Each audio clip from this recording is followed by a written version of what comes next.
The night everything changed, I woke up to the sound of glass shattering in the kitchen, and for a few terrifying seconds, I thought someone had broken into our apartment. My heart was pounding so hard it felt like it might tear through my chest. I lay frozen, staring at the ceiling, trying to listen through the silence that followed.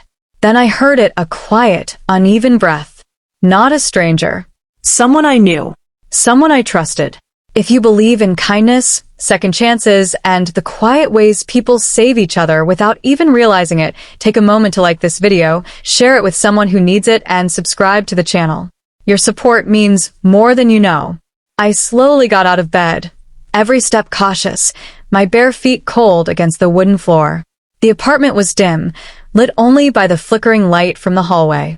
As I approached the kitchen, the smell of something metallic mixed with alcohol hit me first. Then I saw him. Ethan was sitting on the floor, his back against the cabinet, a broken glass scattered beside him. His hand was bleeding, but he didn't seem to notice. His eyes were distant, unfocused, like he wasn't really there anymore. Ethan had been my roommate for almost a year.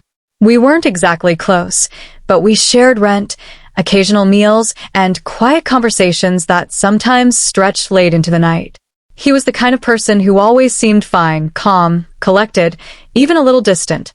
The kind of person you never think is carrying something heavy. But that night, everything about him looked broken. I rushed to him, kneeling down, grabbing a towel to wrap his hand. He didn't resist, but he didn't respond either. It was like he was slipping away, inch by inch, into a place I couldn't reach. Over the next few days, I started noticing things I had ignored before. The unopened mail piling up on his desk, the way he skipped meals, the long hours he spent staring at nothing, the quiet sighs that slipped out when he thought no one was listening. I realized I had been living beside a storm without ever seeing the clouds. One evening, as the sun dipped low and painted the apartment in shades of orange and gold, Ethan sat across from me at the small kitchen table. He looked exhausted, like he hadn't slept in days. There was a long silence between us, the kind that feels heavy but necessary. Then he said it. He told me that if I ever needed anything at all, I just had to ask, and he would give it to me. At first, it sounded strange, almost out of place. I remember feeling confused, unsure of what he meant or why he would say something like that out of nowhere.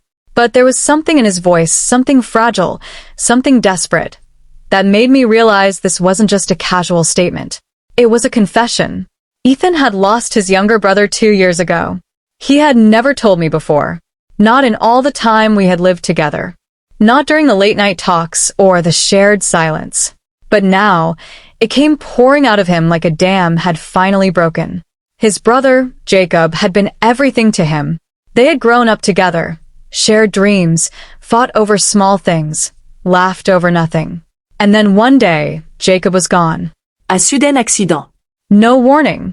No chance to say goodbye. Ethan blamed himself. He believed that if he had been there, if he had done something differently, he could have saved him.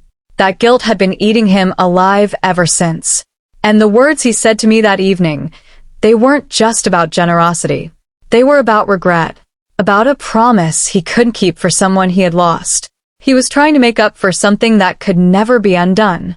From that day on, things began to change between us. Slowly, quietly, almost imperceptibly at first. We started talking more. Not just about random things, but about real things. About fear, about loss, about the weight of memories that refused to fade. I shared my own struggles too.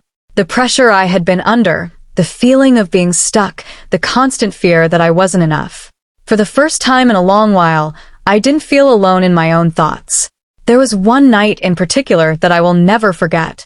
It was raining outside, the kind of steady, relentless rain that makes the world feel smaller. We sat in the living room, the lights off, just listening to the sound of water hitting the windows. Ethan looked at me and said something that stayed with me forever. He told me that sometimes people don't need someone to fix their problems. Sometimes they just need someone to sit with them in the dark and remind them that they're not alone. That night, I realized that Ethan wasn't just offering to give me anything I asked for. He was offering something much more valuable. He was offering himself. his presence, his understanding, his quiet strength. And in return, I gave him the same. Weeks turned into months, and little by little, Ethan started to heal. It wasn't dramatic. There were no sudden breakthroughs or perfect moments. It was messy, uneven, filled with setbacks and silent struggles. But there were also small victories. He started opening his mail again. He began eating regularly. He even laughed once, really laughed, and it caught me so off guard that I couldn't help but laugh with him. And one day, he told me about a job opportunity he was considering. It was the first time I had seen him look toward the future instead of being trapped in the past. That was when I knew things were changing. But healing isn't a straight path. One evening, I came home to find the apartment empty. Ethan's room was open, his belongings scattered. For a moment, panic gripped me. I thought he had disappeared, just like his brother had.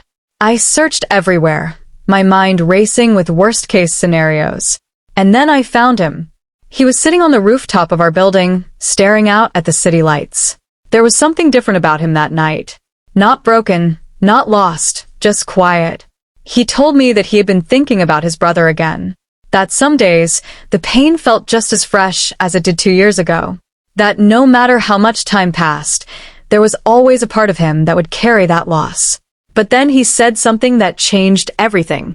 He said that for the first time, he didn't feel like he was drowning in it anymore. He said that maybe, just maybe, it was okay to keep living. If this story is touching your heart, if you've ever felt the weight of loss or the quiet power of someone simply being there for you, please take a moment to like, share, and comment. Your support helps stories like this reach the people who need them most. And before we reach the ending, I want to ask you something special. In the comments, write one word that represents hope to you. Just one word. Because sometimes that's all it takes to remind someone to keep going. Months later, Ethan moved out. Not because something was wrong, but because something was finally right. He had taken that job. He had found a new place. A new beginning. The day he left, the apartment felt emptier than I expected. But it also felt lighter.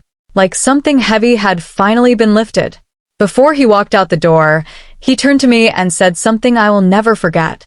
He told me that I had asked for nothing, but given him everything. And in that moment, I realized something too.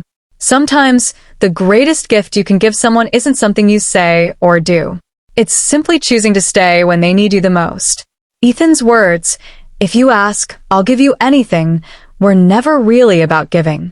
They were about redemption, about love, about the quiet, powerful act of showing up for someone else. And in the end, we both gave each other exactly what we needed. Not things.